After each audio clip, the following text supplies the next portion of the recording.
maxaad kala socotaa xaaladda dadka danyarta ee ku nool guud ahaan dalkan Jamhuuriyadda Soomaaliland waa dadka beeraleyda iyo dadka xoolo dhaqatada dadka lagu nool yahay ee Hargeysa ku noolshana waa reer miyiga waa nolol xoolihiina kaash lagaga iibiyay wixii ay iibsanayaan hadduu beer dacsan yahay dollar loogu dhuftay oo neefkii waxba u goyn waayay ka waran beeraleyda markaad lacag idigu Soomaaliland kaga iibstaan ee iyaga suuqa ay tagaan ay yiraahdaan dollar lagu bedelayo wax kolka lagu bedelo wax uma goynsan iyaga ka cabaadaya wax iyaga waa ka waxaan soo iibsanaan haysanaan waxoodana liminaal kala barbar noqda waxaan ku suganay Sariwada Maxamuud Haybe waxaan filinka yaray gaaban ku eegaynaa saameynta uu ku yeeshay sixir bararku dadka danyarta ee ku hawlan wax soo saarka dalkooda dhibaatada sixir bararku ku hayo guud ahaan bulshada waa mid ay ka siman yihiin badi dadka reer Soomaaliland balse dhibaatadu waxay ugu sii daran tahay dadka ku hawlan labada tir dhaqaale ee dalka ugu muhiimsan ee ay dadkeenu ku tiirsan yihiin waa dadka xoolo dhaqatada ah iyo beeraleyda oo waqtigan wajahaya xaaladii ugu xumeyd abid kadib markii hoos u dhac weyn ku yimi shilinka Soomaaliland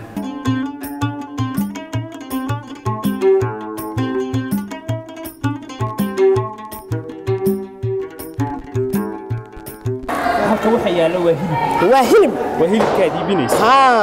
هيلب كاديبينيسو dadka ka soo iibsato ee reer miyiga xogaal baad u tahay waa sidee xaaladooda nololeed waa nolol xoolihiina kaash lagaga iibiyay wixii ay iibsanayaan hadduu beer dacsan yahay dollar loogu dhuftay oo neefkii waxba u goyn waayay neefka waxba ma tarayo dollar baa loogu dhuftay 400 oo Soomaaliya laga siistay لما شن يوتون دولار بيسكو يمي شن يوتون كي دولار شو بريسة بونقطة مركز دتك اللي قلنا لي هاي والمركز كنا عشان وهرير ميجا وحولها وحنا عبارتي بعوني وحنا دولار كي بعوني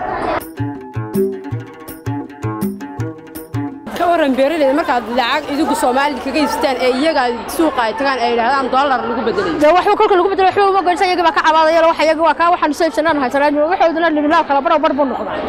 beeraleyda markay maxay khudradda soo godo qofkii ay tiimo soo qaatay wixii sidoo wax inuu gooyo dollar marka loogu dhigto waxba uma goynayso isagana inuu wixii wax ka sii dabadayo doono wax ku sii qaato dadna liminaal bay ugu noqonaysaa marka maxay wixii aanu kaash kaga qaadno ee la yiraahdo intii aanu sinay isla raashin ku iibsan la intaas dollarkan isagana dhibaato ku noqoto waxba uma goynayso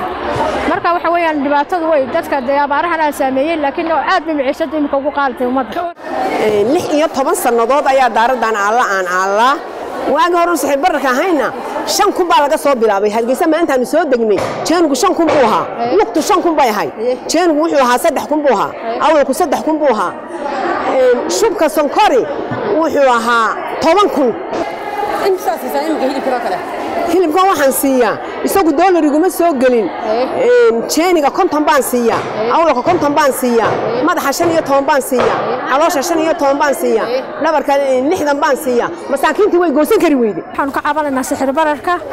bararkaas oo markaan anagu dollarkii la dhicirku maray anaguna dad yatiimiin waxa xaabsatada ah aanu maxay hay'adaha ku xaabsanayna waxa yareena khudradda waxa soo qaadanayno waxa iyagu waa kaash-kaash waxa laga yaabaa intaan la tagnin bilaab la bixiyo wixii qaaliyoobay bixiyana lagu yiraahdo marka anagu sixir bararka waan ka cabanayna waxaan jecelahay had iyo jeer waxaan doonaynaa dawladda aan hoos fadhinayna loo naxariisto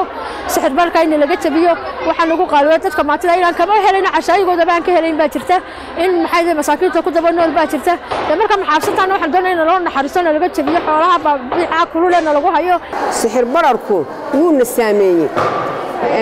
dadka reer miyiga iyo dadka xaafadda aba oo dadweynaha aba wuu saameeyay xoolaha nool mooyaane waxaan sixir dollar lagu iibin ma jiro dollarka inagu ma lihin Mareykan baale wixii Mareykanku lahaa baynu u beeraqaynaa wixii dalku lahaana waa la diiday sixir bararka waxaynu ku yaran karnaa inagoo marka u horeysa dalkeena iyo dadkeena aamina oo dalkeena wax kala soo baxana oo dhalinyarta badda isku tuuraysa wadanka shaqo ka hesho oo kuwa beeraha fadhiya ee wax soo saarka bixin karaya dawladuna caawimo siiso oo cagafta siiso oo caawimo bixiso dadka waxa la yiraahaa wax qabso aan wax ku qabtay wixii aan qabsaday baan waxba la iigu qabanahay